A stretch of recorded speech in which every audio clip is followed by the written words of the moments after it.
jemaat yang dikasihi Tuhan, kembali kita bertemu pada kesempatan sore hari ini untuk belajar kebenaran firman Tuhan. Pada sore hari ini kita akan belajar sebuah tema tentang baptisan Kristen. Namun sebelumnya kita masuk di dalam doa terlebih dahulu.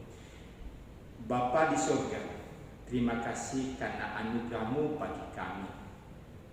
Sepanjang satu hari lamanya Tuhan telah menolong menyertai kami.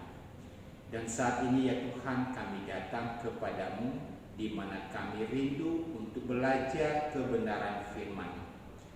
Tolong kami, berikan kami hikmat bijaksana sehingga kami boleh mengerti dan memahami apa yang Tuhan ajarkan kepada kami lewat kebenaran firman-Mu yang boleh menolong, memimpin, menyertai kami. Berkati hamba-Mu di dalam mengajarkan kebenaran firman Tuhan. Demikian juga jemaat yang pada kesempatan sore ini mau belajar kebenaran-kebenaran. Terima kasih Bapa di surga. Kami serahkan waktu ini hanya di dalam tangan pimpinan-Mu. Dalam nama Tuhan Yesus kami berdoa. Amin. Ya. Bapak Ibu dan jemaat yang dikasihi Tuhan, sore ini kita akan belajar sebuah tema yang berkaitan dengan doktrin kita di dalam iman kekristenan, yaitu tentang baptisan dan seperti apa baptisan Kristen itu. Ya, mengapa kita harus menyinggung hal demikian? Bukankah ini sebenarnya sesuatu hal yang sudah lama dan sering kita dengarkan? Namun di akhir-akhir ini Bapak Ibu dan saudara, di mana beberapa minggu yang lalu kita pernah menyinggung sebentar tentang masalah baptisan, dan puji Tuhan beberapa jemaat yang mencoba bertanya tentang seperti apa baptisan yang benar yang harus kita lakukan dalam hidup kita sebagai orang percaya. Karena di berbagai macam gereja, denominasi gereja, persoalan-persoalan baptisan ini bukan hal yang mudah. Ada pertentangan antara satu gereja dengan gereja yang lain. Saya ambil contoh tentang cara baptisan. Sering dipersoalkan dan sering diperdebatkan bahwa baptisan dengan cara model percik atau selam, yang mana yang benar di antara keduanya. Di satu sisi ada yang berkata bahwa cara baptisan yang benar itu harus diselam, tentu dengan dalil dan argumentasi yang diungkapkan, yang juga dikutip dari firman Tuhan. Namun di satu sisi yang lain juga, seperti kita gereja Eleos Malang, gereja Eleos atau Sinode Eleos, menerapkan baptisan itu dengan cara percik. Lalu apa yang menjadi dasarnya sehingga kita melaksanakan baptisan itu? Benar atau tidak? Kalau dilihat dari firman Tuhan. Itu di dalam masalah cara. Ada lagi Bapak Ibu dan Saudara menjadi persoalan, misalkan baptisan terhadap anak. Sebagian berkata bahwa baptisan terhadap anak itu diperbolehkan. Sekali lagi kita menganut pemikiran yang sama, bahwa seorang anak bisa dibaptis. Namun sebagian juga berkata bahwa anak itu tidak boleh dibaptis. Tinggal penyerahan saja kepada Tuhan. Sehingga yang melaksanakan baptisan terhadap anak itu tidak memiliki dasar Alkitab, dan sering itu dikatakan itu adalah sebuah kesesatan. Dari pertanyaan-pertanyaan itu Bapak Ibu dan Saudara, tentu kita sebagai jemaat, sebagai umat Tuhan harus bisa memahami dan mengerti tentang doktrin ini, sehingga kita tidak mudah bingung atau diombang-ambingkan, atau bagaimana kita harus memberikan penjelasan terhadap pertanyaan-pertanyaan yang muncul di dalam iman kekristenan kita. Ya. Tentu di dalam membahas tentang doktrin baptisan ini, Bapak Ibu dan Saudara, ini bukan hal yang bisa selesai dalam satu pertemuan. Ya, nanti kita akan melihat beberapa pertemuan di dalam membahas tentang baptisan ini. Jadi sekali lagi saya tekankan bahwa ini tidak cukup di dalam satu pertemuan atau dalam bebasadi kita hari ini maka semua akan terselesaikan. Tidak. Jadi ada nanti beberapa sesi kita akan menyinggung atau membahas tentang baptisan. Oke Bapak Ibu dan Saudara, kita melihat tentang baptisan itu adalah sebuah sakramen atau sakramen baptisan, di mana di dalam iman kekristenan kita atau Protestan, bahwa baptisan adalah salah satu dari dua sakramen dalam ajaran iman Kristen, ya. Di mana salah satu sakramen yang lain adalah perjamuan kudus.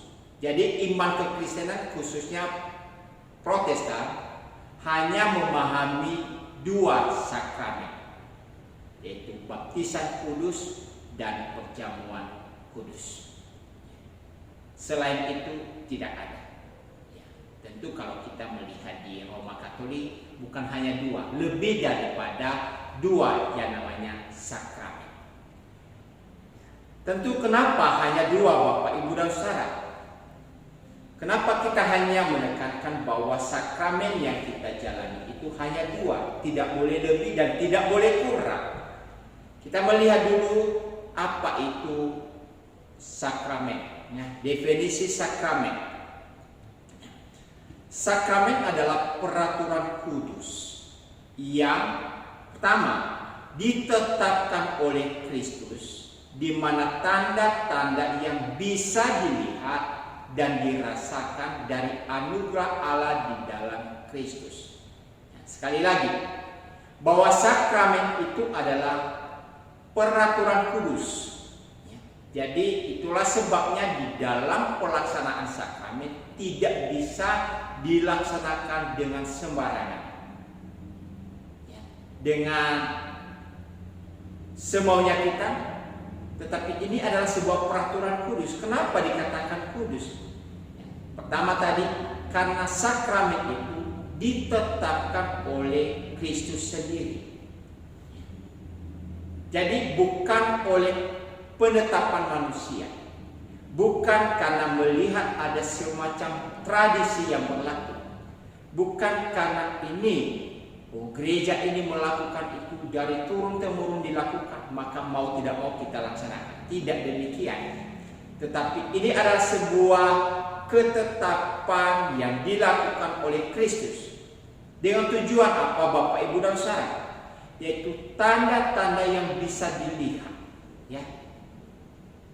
Berarti sakramen itu sesuatu hal yang bisa diamati, dilihat dengan jelas oleh setiap orang percaya. Ya, sebuah tanda yang kelihatan. Kemudian apa? Dirasakan.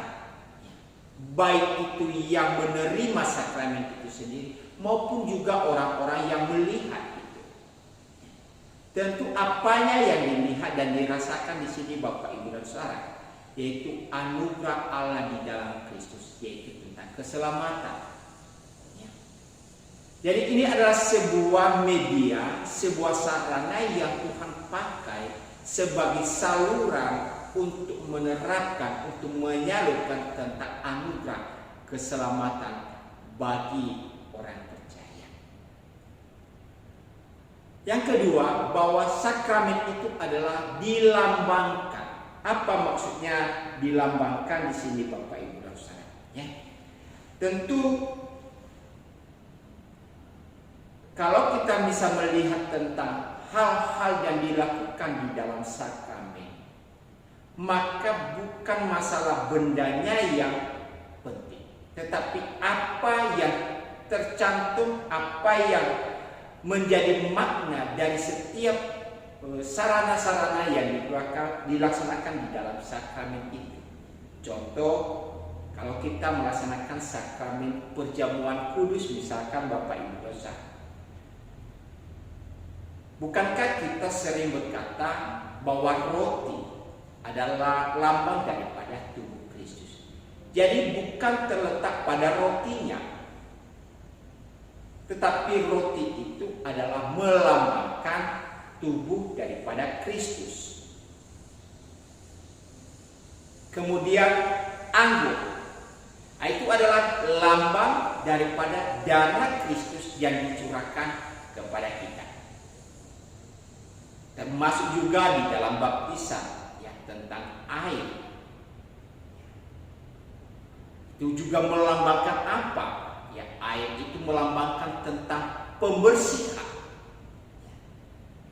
Jadi ini dilambangkan. Jadi bukan tergantung dan bukan terletak pada medianya, tapi apa makna di balik media yang digunakan. Yang ketiga, Bapak Ibu dan Saudara, bahwa sakramen itu dimeteraikan. Tadi kita sudah singgung bahwa ini adalah peraturan yang ditetapkan oleh Kristus, dan itu telah dimeteraikan oleh Kristus. Dan selanjutnya bahwa sakramen ini kemudian diterapkan untuk orang percaya. Ingat, di sini bukan diterapkan kepada siapa saja, tetapi diterapkan untuk orang percaya, di mana pada gilirannya nanti menyatakan iman dan kesetiaan mereka kepada Tuhan.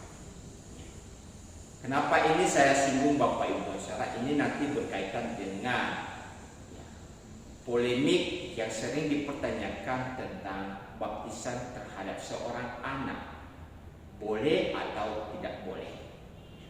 Karena di dalam keyakinan kita, kepercayaan kita, dalam iman kita, bahwa sekali lagi anak itu boleh dibaptis, di mana pada gilirannya nanti dia akan menyatakan imannya itu dan menyatakan kesetiaannya itu kepada Tuhan melalui apa? Peneguhan. Nah, yang sering kita kerjakan di dalam gereja adalah tentang sidi, ya, sebuah peneguhan dari seseorang yang telah menyatakan iman percayanya kepada Tuhan, di mana ketika ia masih bayi ia telah menerima yang namanya baptisan seorang anak. Sekarang kita fokus kepada sakramen baptisan Bapak Ibu dan Saudara. Bahwa baptisan sekali lagi itu ditetapkan oleh Kristus dalam amanat agungnya. Kita coba membaca di dalam Matius pasal 28 ayat 19 sampai dengan ayat yang ke-20. Saya baca kepada kita Bapak Ibu dan Saudara. Matius 28 ayat 19 sampai dengan ayat yang ke-20. Karena itu pergilah, jadikanlah semua bangsa muridku, dan baptislah mereka dalam nama Bapa dan Anak dan Roh Kudus, dan ajarlah mereka melakukan segala sesuatu yang telah kuperintahkan kepadamu, dan ketahuilah, aku menyertai kamu senantiasa sampai kepada akhir zaman. Satu lagi dalam Injil Markus pasal 16. Kita membaca Injil Markus pasal 16 ayat 15 sampai dengan ayat 16. Lalu ia berkata kepada mereka, pergilah ke seluruh dunia, beritakan Injil kepada segala makhluk. Siapa yang percaya dan dibaptis akan diselamatkan, tetapi siapa yang tidak percaya akan dihukum. Jadi jelas sekali dalam ayat-ayat yang diberitakan ini, dalam dua kitab ini, baik itu Matius maupun Markus, bahwa baptisan itu adalah sesuatu yang harus dilakukan. Dan kalau kita melihat di dalam bagian ini Bapak Ibu dan Saudara, ini adalah sebuah konteks dalam pemberitaan Injil, di mana Tuhan Yesus menyuruh murid-muridnya untuk pergi memberitakan Injil.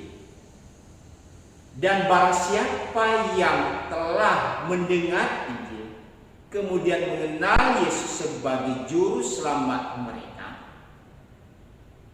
maka mereka harus menerima tanda, yaitu baptisan.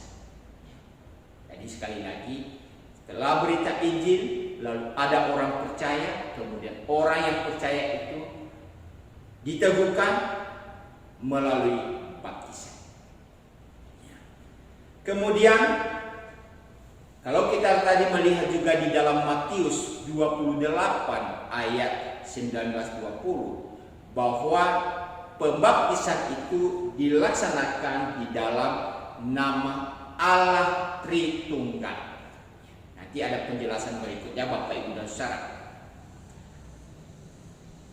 Lalu setelah orang telah dibaptis atau dipersatukan di dalam Kristus, maka mau tidak mau ia harus juga diajarkan firman Tuhan.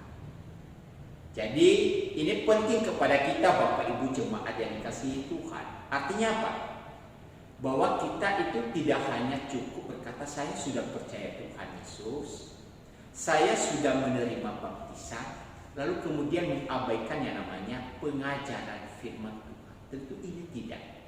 Ini satu bagian yang tidak terpisahkan satu dengan yang lain, di mana orang yang sudah percaya diberitakan Injil, kemudian percaya, kemudian ia dibaptis sebagai bentuk pengakuannya bahwa ia percaya kepada Kristus. Lalu orang ini harus apa? Diajarkan kebenaran firman Tuhan, diajarkan tentang apa yang Tuhan tekankan.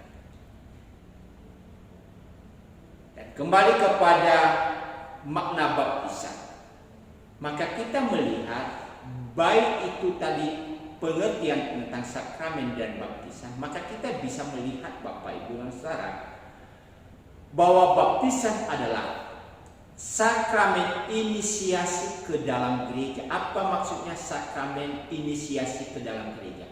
Yaitu bahwa baptisan itu sebuah ketetapan agar orang yang sudah mengaku percaya kepada Kristus, maka ia harus dipersatukan di dalam tubuh Kristus, yaitu yang namanya gereja.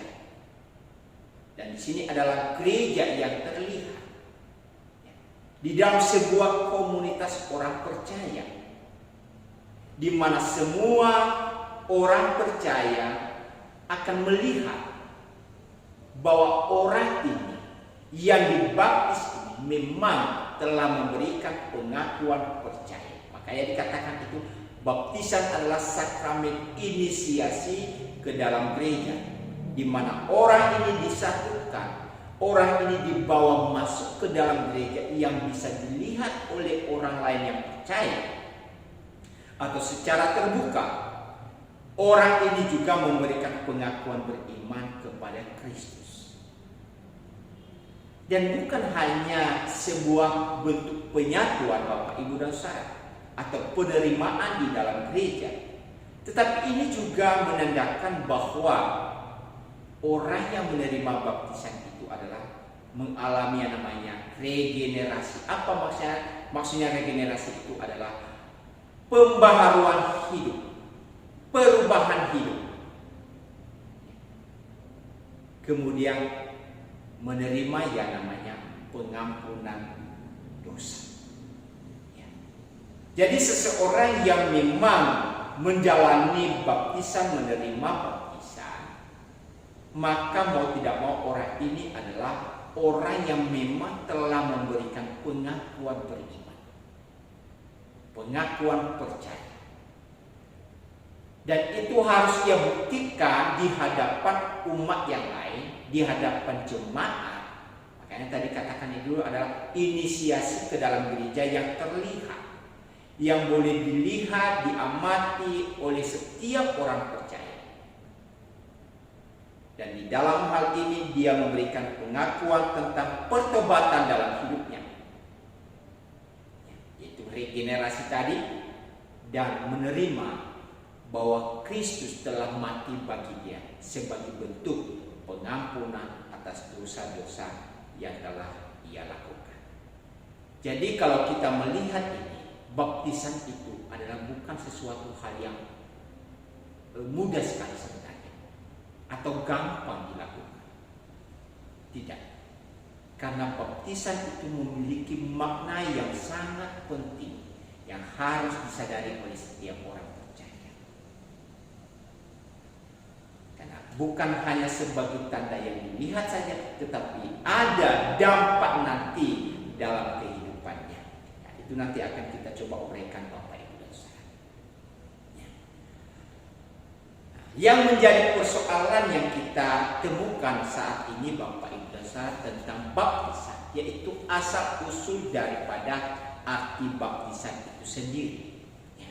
Sehingga akhirnya terjadi perbedaan pendapat, silang pendapat antara gereja A, gereja B, orang percaya A, orang percaya B, dan lain sebagainya. Ya, tergantung kepada aliran yang dia pahami. Sehingga terjadi persoalan, dan masalahnya sering mengatakan dan sering mengklaim bahwa mereka benar, yang lain salah. Kita benar, yang lain salah. Akhirnya timbul sikap menghakimi satu dengan yang lain. Tentu hal ini tidak perlu terjadi sebenarnya Bapak Ibu dan Saudara. Kenapa?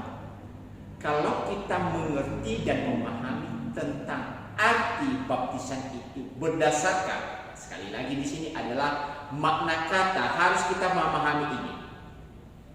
Nanti di dalam pertemuan selanjutnya saya akan menguraikan kepada kita tentang makna kata ini.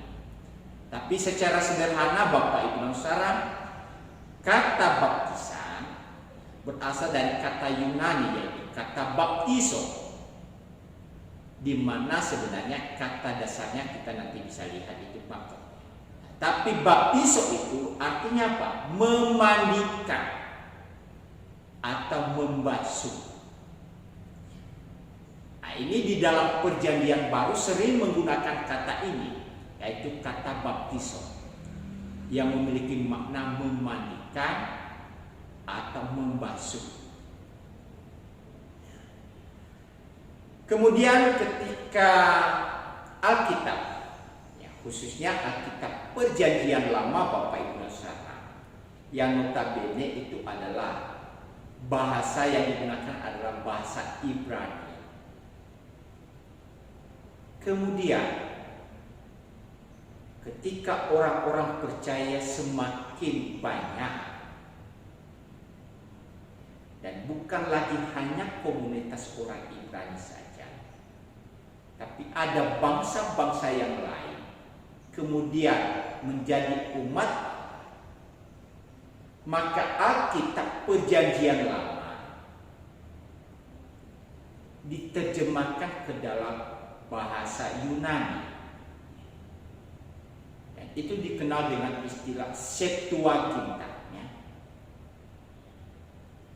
Yaitu Alkitab perjanjian lama yang bahasa Ibrani kemudian diterjemahkan ke dalam perjanjian, ke dalam bahasa Yunani, dan disebut dengan Septuaginta. Septuaginta itu adalah 70. Karena apa Bapak Ibu dan Saudara? Di dalam menerjemahkan Alkitab perjanjian lama ke dalam perjanjian, ya, ke dalam perjanjian lama dalam bahasa Ibrani ke bahasa Yunani itu melibatkan ahli sebanyak 70 orang.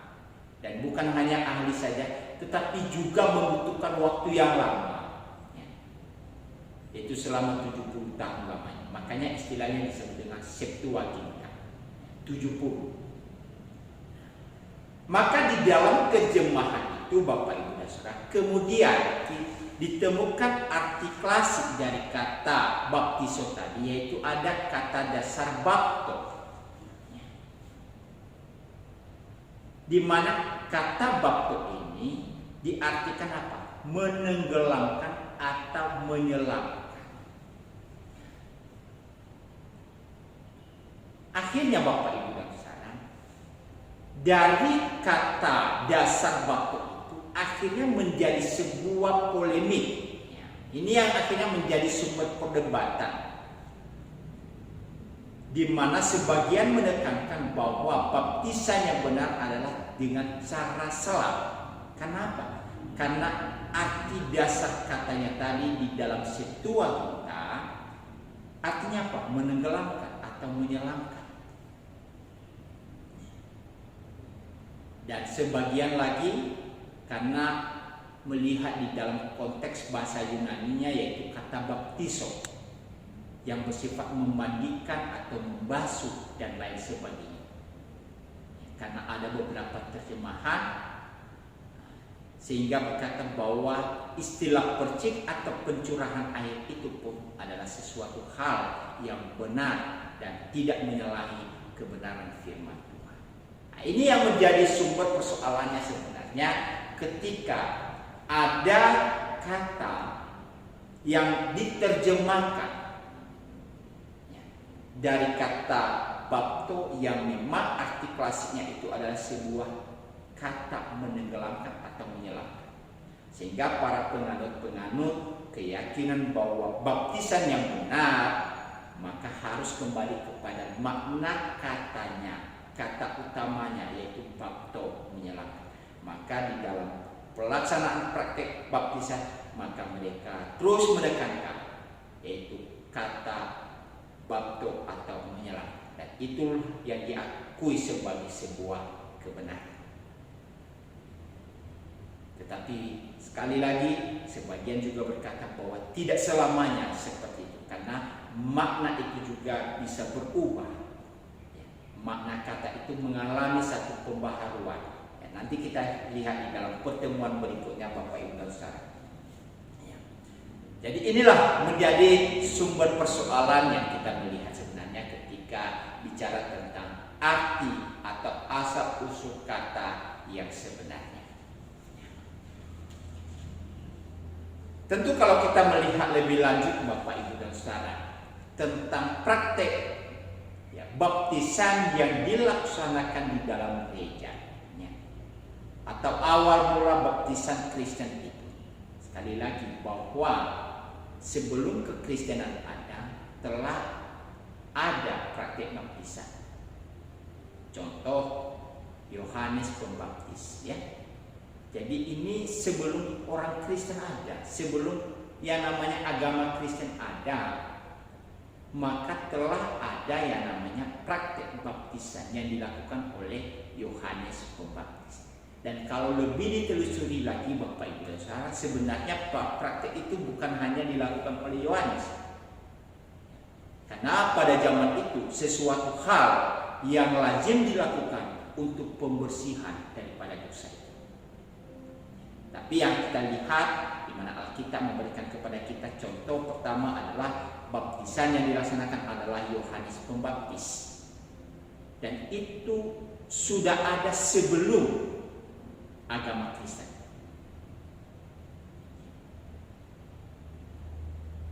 Jadi kalau kita melihat di dalam sejarah kekristenan bahwa awal mula baptisan itu kemudian bergeser di dalam apa? Di dalam amanat yang disampaikan oleh Tuhan Yesus tadi, yaitu di dalam Matius pasal 28 tadi. Ya, jadi kalau kita baca di situ Bapak Ibu dan Saudara, di mana dikatakan bahwa asal mula baptisan itu adalah sebuah otoritas daripada Allah. Apa maksudnya Bapak Ibu dan Saudara? Ya, otoritas Allah. Baptisan ditetapkan oleh Kristus, di mana mengawali amanat agung Tuhan Yesus berkata, "Kepadaku telah diberikan segala kuasa di sorga dan di bumi." Jadi kalau kita perhatikan di dalam ungkapan Tuhan Yesus sebelum ia menyampaikan tentang amanat agung pemberitaan Injil. Maka terlebih dahulu dia memberikan satu pernyataan penting, adalah apa? Tentang kuasa yang ia dimiliki. Kepadaku telah diberikan segala kuasa di surga dan di bumi. Artinya Bapak Ibu dan Saudara, bahwa apa yang diamanatkan oleh Tuhan Yesus di dalam Matius pasal 28 ini adalah perintah yang telah diberikan kepada dia. Jadi ini sesuatu hal yang memiliki legalitas dan tidak boleh diabaikan. Yesus memberikan perintah ini dengan sebuah otoritas yang mau tidak mau gereja harus melaksanakan, dan itu tidak boleh diabaikan. Jadi diawali dengan apa? Ada satu otoritas. Kalau Tuhan Yesus menyuruh begini, kenapa ia menyuruh seperti itu?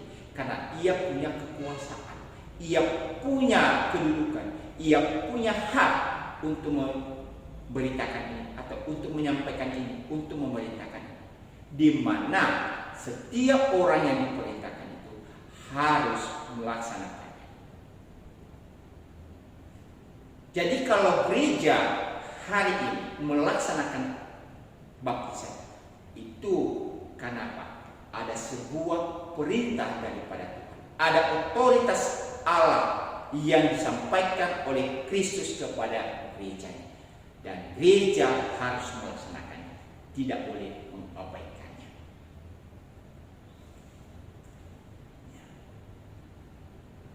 Lalu kalau kita melihat selanjutnya di dalam penetapan Tuhan Yesus tentang baptisan itu, Bapak Ibu dan Saudara, di dalam tadi Matius pasal 28 diberitakan kepada kita bahwa setelah ia menyatakan bahwa dia memiliki otoritas untuk memberitakan atau menyuruh setiap gereja, lalu dia berkata, pergi, kemudian jadikan semua bangsa muridku. Lalu setelah mereka menjadi murid, dia berkata, baptislah mereka dalam nama Bapa dan Anak dan Roh Kudus.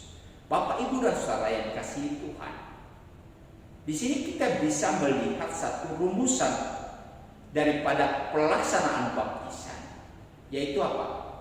Baptisan dilaksanakan dalam nama Bapa dan Anak dan Roh Kudus. Artinya baptisan dilaksanakan di dalam nama Allah Tritunggal.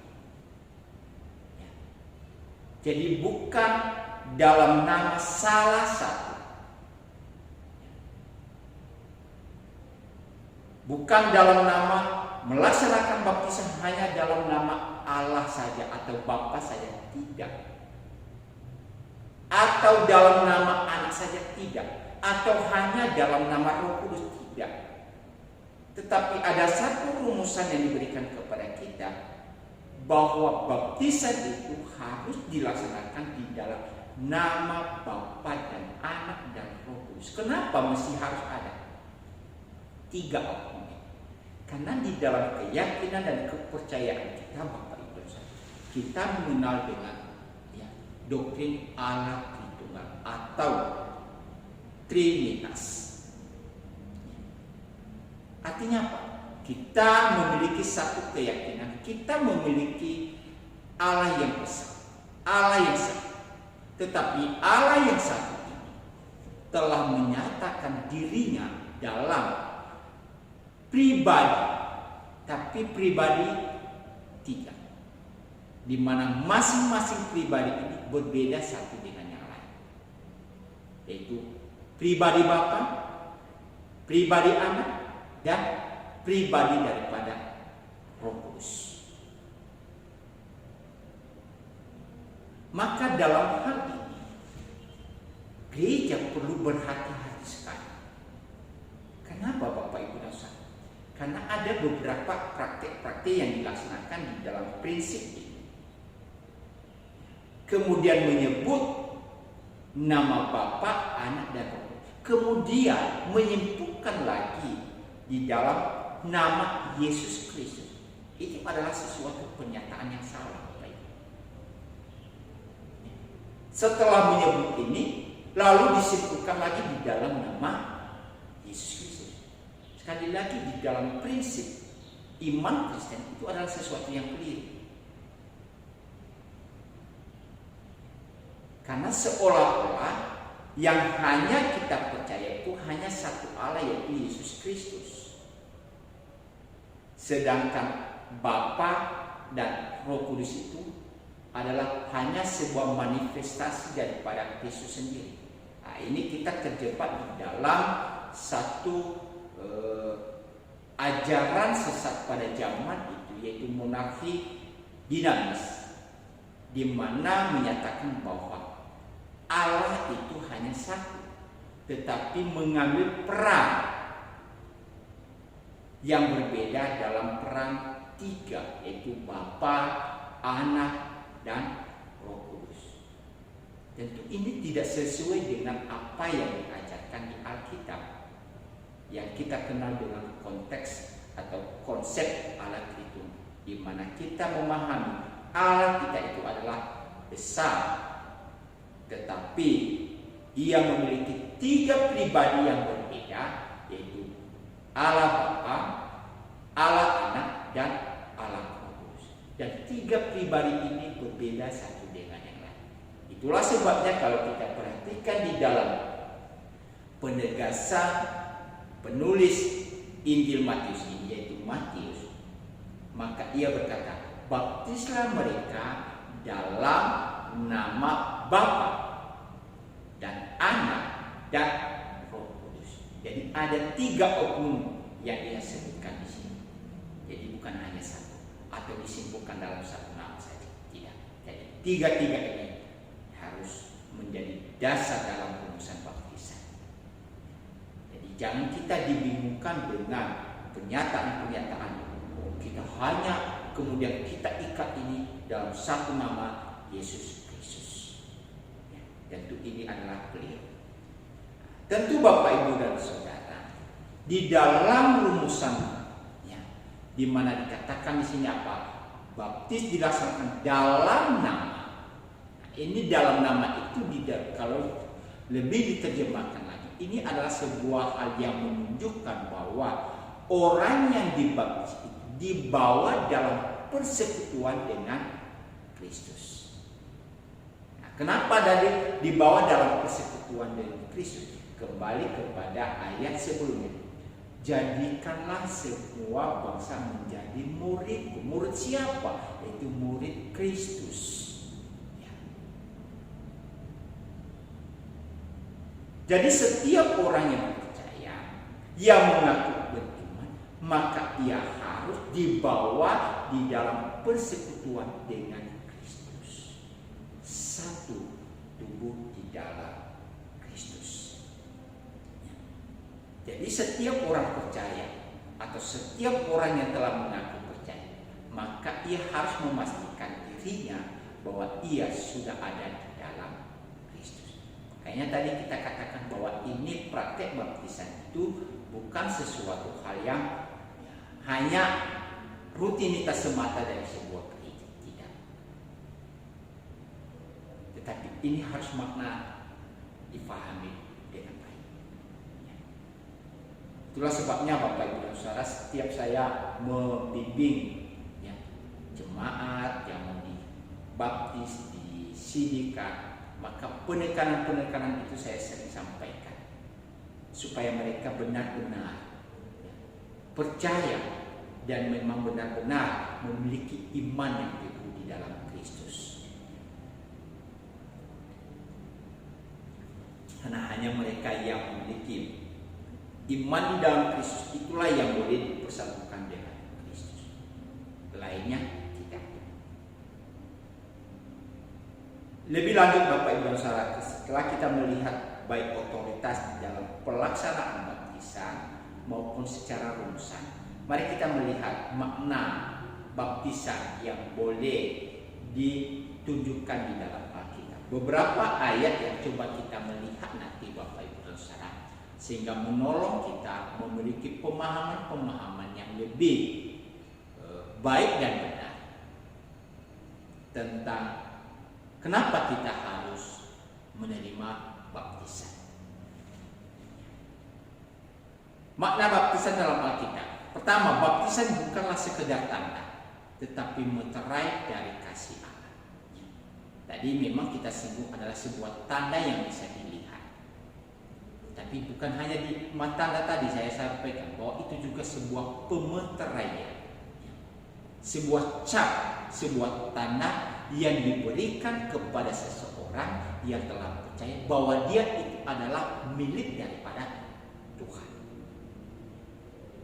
Sama seperti misalkan Bapak Ibu dan Saudara kita mengaku bahwa Alkitab, Bapak Ibu dan Saudara saya berikan contoh ini Alkitab. Siapa yang memiliki Alkitab ini? Kalau saya geletakkan di mana saja mungkin orang berkata bahwa ini Alkitab bisa punya dia atau bisa punya orang lain. Tetapi kalau ada sebuah tanda Bapak Ibu dan Saudara, di mana contohnya di sini saya tulis nama saya, maka pasti orang tahu Alkitab ini adalah miliknya Pak Suar. Kenapa? Karena ada sebuah tanda bahwa ini adalah miliknya Pak Suar. Demikian dalam kehidupan kita, bahwa ada sebuah tanda yang diberikan, tetapi juga dimeteraikan, dicap bahwa orang ini telah percaya dan menerima keselamatan. Mari kita melihat di dalam Titus pasal 3 ayat 5 Bapak Ibu dan Saudara. Kitab Titus pasal 3 ayat yang kelima. Ya, di slide kita ada sebenarnya, tapi mari kita melihat di Alkitab lebih jelasnya Bapak Ibu dan Saudara. Titus pasal 3 ayat yang kelima. Saya baca kepada kita. Pada waktu itu Dia telah menyelamatkan kita, bukan karena perbuatan baik yang telah kita lakukan, tetapi karena rahmat-Nya oleh permandian kelahiran kembali dan oleh pembaharuan yang dikerjakan oleh Roh Kudus. Bapak Ibu dan Saudara, Paulus ketika ia menulis surat ini kepada Titus, lalu kemudian dia memberikan penegasan bahwa seseorang yang telah diselamatkan, pada waktu itu dia telah menyelamatkan. Dia tegaskan sini, itu bukan karena perbuatan baik kita, tetapi oleh tetapi karena rahmat-Nya, kemudian oleh permandian kelahiran kembali. Saudara-saudara yang dikasihi Tuhan, dalam ayat ini kita melihat di mana Rasul Paulus mengkaitkan baptisan dengan dua poin penting. Apa itu? Yang pertama adalah kelahiran kembali, yaitu pertobatan. Dalam arti Bapak Ibu dan Saudara, seseorang yang menerima baptisan, maka ia orang-orang yang sudah mengalami pertobatan dalam hidupnya, mengalami kelahiran kembali. Dan kemudian dia tidak hanya berhenti sampai di situ. Paulus melanjutkan apa? Ada pembaharuan yang dikerjakan oleh Roh Kudus. Itu yang kedua Bapak Ibu dan Saudara, dampaknya terjadinya pembaharuan hidup. Jadi kita bisa melihat sebenarnya dalam bagian bahwa orang-orang yang menerima baptisan, sakramen yang Tuhan tetapkan itu sebagai wujud bahwa orang ini adalah miliknya, maka ia harus mengalami yang namanya pertobatan, kelahiran kembali. Dan yang selanjutnya, ia tidak boleh berhenti ke situ, tetapi orang ini harus mengalami pembaharuan hidup. Artinya apa? Ia sadar bahwa hidupnya sebelum mengenal Kristus adalah hidup di dalam dosa. Maka sekarang karena ia ada di dalam Kristus, maka ia harus apa? Mengalami perubahan-perubahan hidup itu hari demi hari. Dan itu tadi dikatakan di dalam Titus ini, siapa yang mengerjakan itu kepada kita, Bapak Ibu Saudara? Adalah Roh Kudus. Pembaharuan hidup, perubahan hidup dikerjakan oleh Roh Kudus. Jadi tidak hanya cukup kita, saya sudah dibaptis, saya sudah menjadi milik Tuhan, saya sudah menerima tentang anugerah Tuhan, keselamatan dibuktikan dengan saya menerima dibaptis di dalam gereja, kemudian disaksikan oleh banyak orang. Tetapi wujud selanjutnya perlu dibuktikan. Realitas setelah itu harus ada, yaitu pembaharuan hidup. Jadi ada kesinambungan antara orang yang telah menerima baptisan menjadi milik Tuhan dan kemudian terjadi pembaharuan dalam hidupnya. Ayat yang lain yang coba kita lihat Bapak Ibu dan Saudara, yaitu di dalam Roma pasal 6 ayat 3 sampai 7. Di mana di dalam ayat Paulus mengkaitkan baptisan atau menghubungkan baptisan dengan kesatuan bersama dengan Kristus. Yaitu kesatuan apa Bapak Ibu dan Saudara? Yaitu kesatuan dalam kematian. Jadi ini satu gambaran yang diberikan kepada kita bahwa seseorang yang mau menerima baptisan atau seseorang yang dibaptiskan itu, maka ia telah dipersatukan dalam kematian Kristus. Apa itu kematian Kristus? Kita harus ingat kembali kenapa Yesus mati, yaitu untuk menghapus segala dosa kita. Dalam pengertian lebih Bapak Ibu dan Saudara, bahwa kesatuan dalam Kristus itu adalah apa? Mematikan yang namanya dosa dalam hidup kita. Jadi ada satu pengakuan yang harus kita lakukan, bahwa kita akan mematikan yang namanya dosa. Kesatuan di dalam kematian daripada Kristus.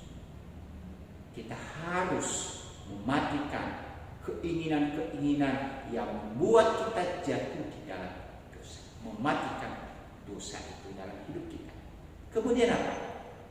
Kesatuan dalam kebangkitan Kristus. Kita kembali diingatkan tentang makna kebangkitan Kristus adalah kemenangan atas dosa. Bukan saja hanya mati terhadap dosa, tetapi ia juga menang terhadap yang namanya dosa. Jadi seseorang yang dalam hidupnya memberikan pengakuan percaya, kemudian dia dibaptis, maka ia harus mengerti makna saya harus dibaptis itu kenapa? Mengapa saya menerima yang namanya baptisan ini? Apa fungsinya di dalam hidup saya? Di dalam Roma ini Paulus berkata bahwa dengan kita menerima yang namanya baptisan ini, maka kita telah dipersatukan di dalam kematian Kristus. Yaitu dosa itu harus dimatikan. Dan kemudian disatukan dalam kebangkitan Kristus, yaitu menang terhadap yang namanya dosa. Itu di sini Bapak Ibu dan Saudara, ada kesatuan rohani antara orang yang dibaptis dengan Kristus yang mati dan bangkit daripada kematian. Kita percaya bahwa ketika kita ada di dalam Kristus, firman Tuhan berkata, aku di dalam kamu, kamu di dalam aku. Jadi ada kesatuan yang tidak bisa terlihat. antara orang percaya dengan Kristus. Dan itulah yang sebabnya Bapak Ibu dan Saudara, yang terus menolong kita, membimbing kita, mencegah kita untuk jatuh dalam dosa. Kenapa? Kita ini ada di dalam Tuhan. Kristus ada di dalam hidup. Kristus telah mati bagiku. Kristus telah disiksa di atas kayu salib. Kenapa? Karena dosaku. Dan ketika kita mencoba mengingat hal-hal yang demikian, Bapak Ibu, itulah sebabnya bagi kita tidak mudah untuk bisa hidup dalam dosa. Yesus telah mati, Ia telah menang atas dosa. Itu juga harus menjadi bagian dalam kesatuan kita, di mana kita menang atas dosa. Itulah makna yang coba disampaikan Paulus kepada jemaat yang ada di Roma ketika mereka beriman di dalam Kristus dan menerima yang namanya baptisan, yang menegaskan kamu ada satu dengan Kristus, tidak boleh terpisah dengan Kristus. Selanjutnya mari kita melihat di dalam Kisah Para Rasul pasal 2 ayat 38.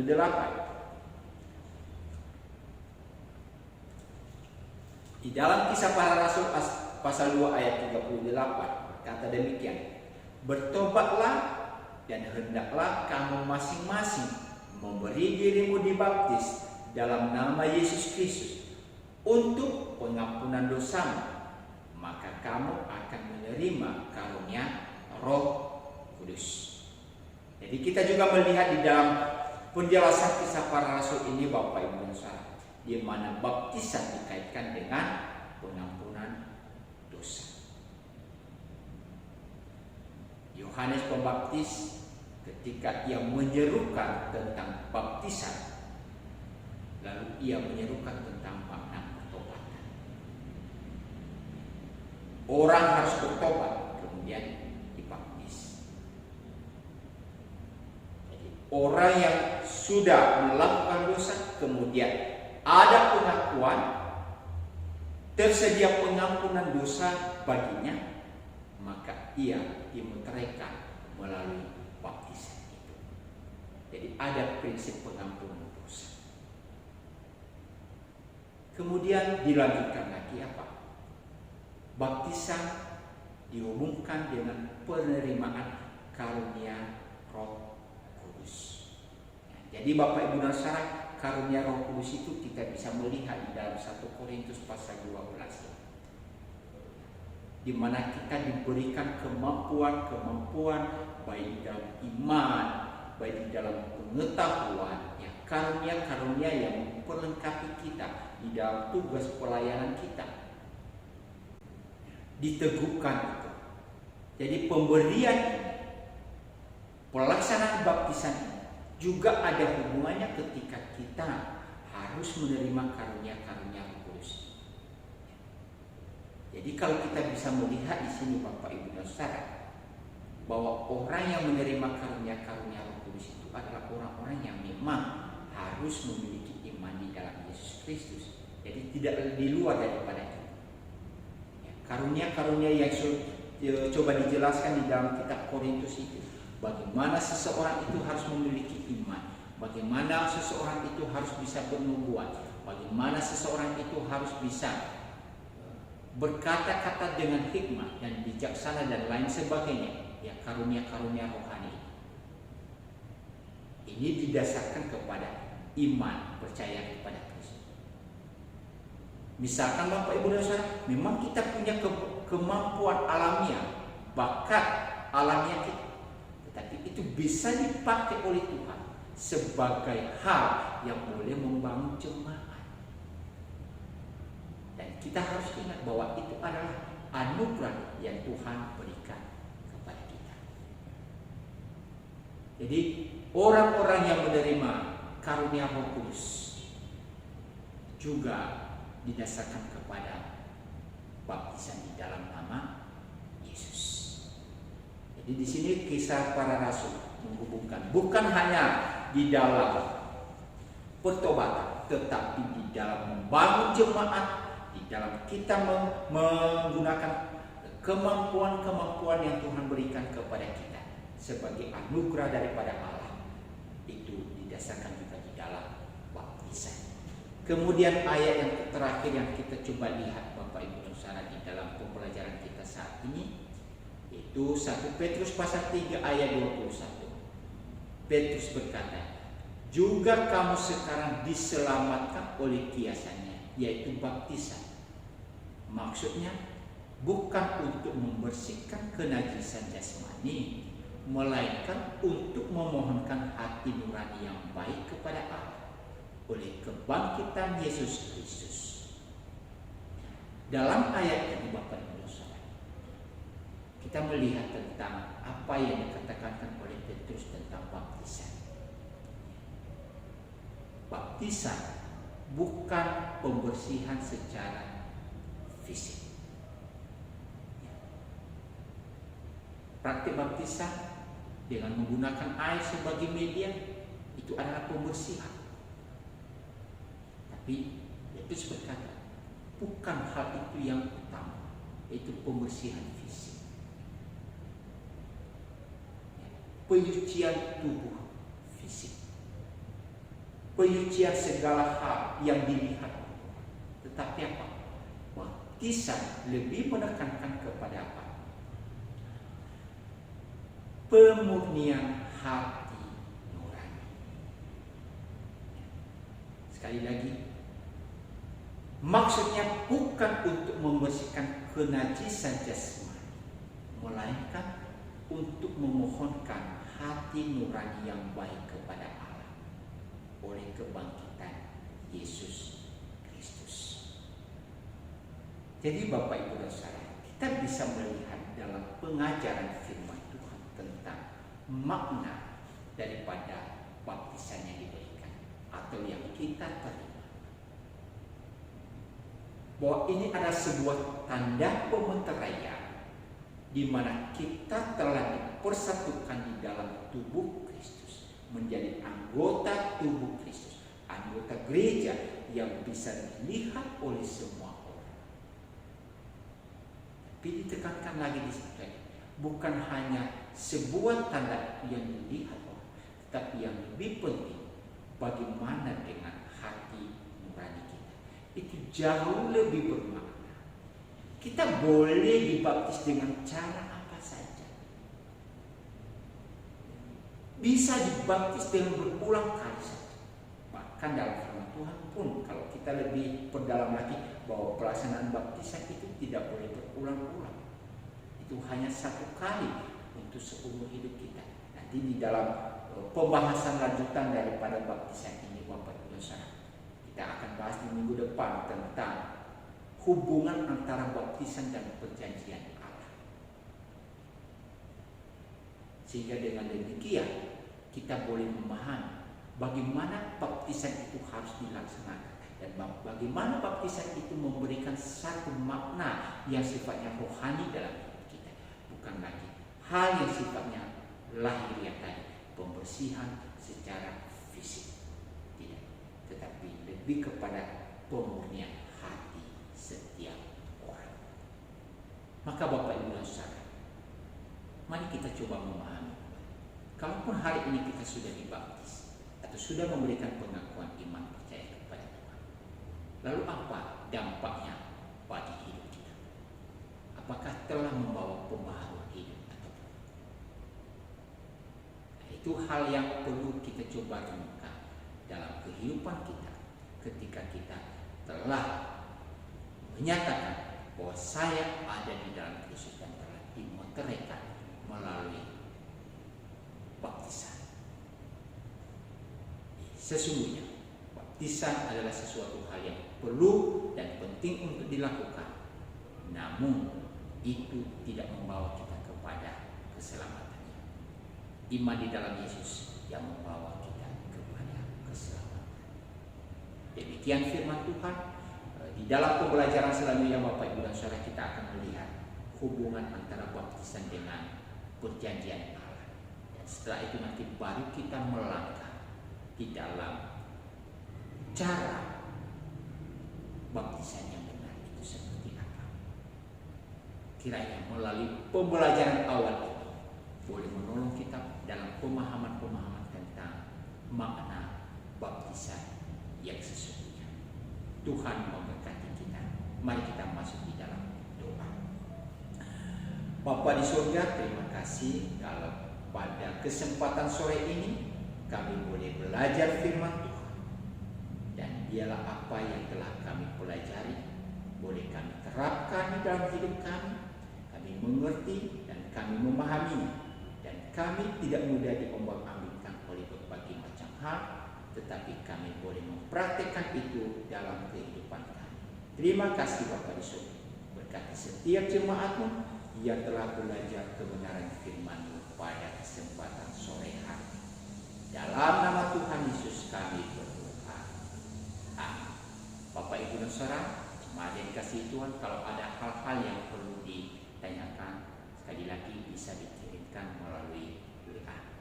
Saya bersyukur karena di dalam pembahasan sebelumnya ada hal-hal yang coba dibahas tentang baptisan itu. Itulah sebabnya pada kesempatan ini kita membahas tentang baptisan yang kita laksanakan dalam kehidupan iman kita, apalagi di dalam gereja kita. Amin untuk firman Tuhan. Tuhan memberkati Bapak Ibu jemaat sekalian.